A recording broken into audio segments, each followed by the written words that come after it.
Hello everyone, welcome to our channel, and let's see how we can disable GoGuardian. First, access your browser's extension zone. From there, open GoGuardian. Note, you'll need to locate its ID. Copy this ID and paste it into a provided link.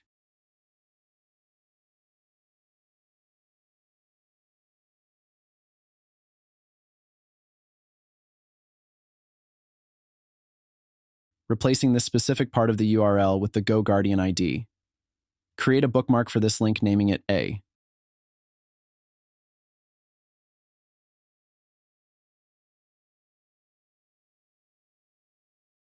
Create another bookmark and change the link to kill and name it B.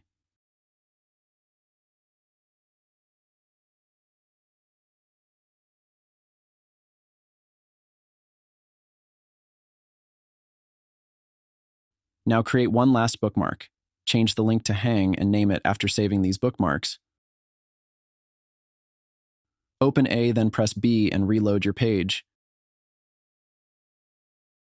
And finally press C multiple times, and you'll be able to access websites like Discord with GoGuardian effectively disabled, as confirmed in the extensions menu. I hope this video was helpful. Make sure to hit the like button and also subscribe to our channel for more helpful videos.